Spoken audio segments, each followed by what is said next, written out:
Hi guys, and welcome to a new round of State of Survival with your favorite monkey. And Dylan is finally sober, so we can talk about him after we tested him. I will give you a short introduction about Dylan, also how we test, about Generation 15 announcement, so you get a feeling for it, and why Dylan is also included already, as well as we look on Limitless as well as Non-Limitless Dylan version, so the best what you can get for your actual generation. So as many requested, what is next generation? This is Generation 15, Limitless Generation 3. It is Magnus, Dean Cadini and Grim, launching on 28th of August, so in around 4 weeks. This is Generation 15 and not Ash, Zoe or so on. How we test is to identify the real skills, so the true skills is we're only focusing to test the hero itself and understand at which round which skill really works and which damage it does or which ability the hero has. Therefore we use 200 infantry to get a decent amount of round and to understand the skills, and 100 of the hunter as we test Dylan as hunter hero. To get the real skills we use not T12. This is really important because T12 has some special skills and that will ruin every testing. And to make it as easy for you, I use chapters in this video so you can jump to Limitless, Non-Limitless, whatever you need. So stay tuned. Now we start with a Limitless version of Dylan. Dylan is pretty much the opposite of Ollie. Ollie kicks in late but really hard, and Dylan starts really fast and doesn't scale that intense like Ollie did on late rounds.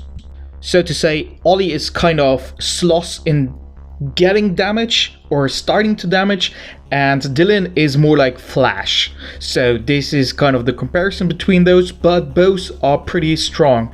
But if you're on test yourself and combine or comparison 1-to-1, you see that Jab is better in dealing damage straight in comparison to Dylan. How does it come? How does this happen? And why is Dylan still so good and so useful? Pure damage based, Jab is far better, and pretty much every other hero is in straight damage comparison better than Dylan.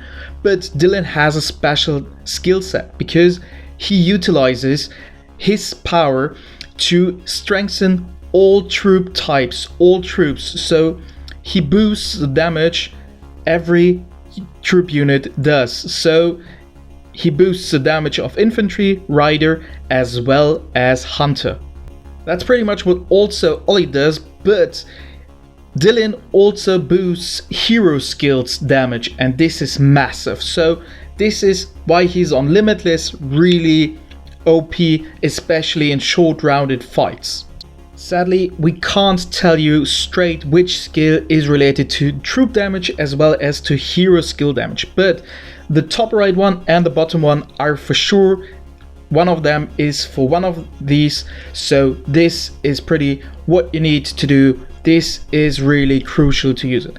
And Dylan is super important for passive water as he kicks in so early straight his damage.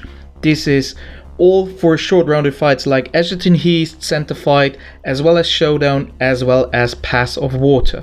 So this is what you need to know about Dylan, and this is also pretty important that you have the top right and the bottom one equally level, because we can't tell you that. The top left one is definitely not responsible for having this type of damages.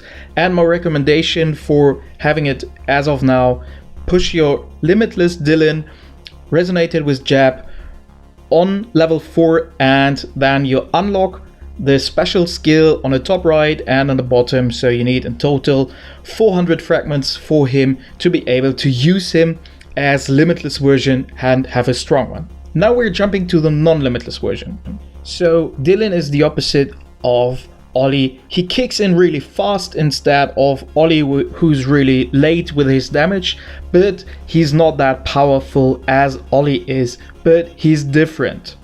We used to test it with Roxy as well as Kyle, and both outperforms in damage perspective. If you compare 1-to-1 damage, you will find pretty much no hunter hero who does so low damage. But Why he is still good? That's because he's distribution damage. So he supports infantry hero, he supports rider hero, and supports their damage massively. So this is why Dylan is such a strong hero, especially in short round fights like Showdown, Passive Water, or Edgerton Heast Center fight. He outperforms pretty much every other because he kicks in early and supports the others' damage. And now you can imagine why he is now released, because we are short before a new Passive Water.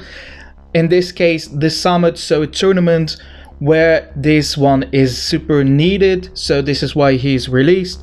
And for non-limitless states, he's really good, but you need to have him up to level 7 because you can't unlock the special skills. And there is Dylan pretty good, but be aware you need a good infantry hero and rider hero. I hope this helps you. You will need 610 of the fragments to bring him up to level 7. How's your view on Dylan? Write it in the comments.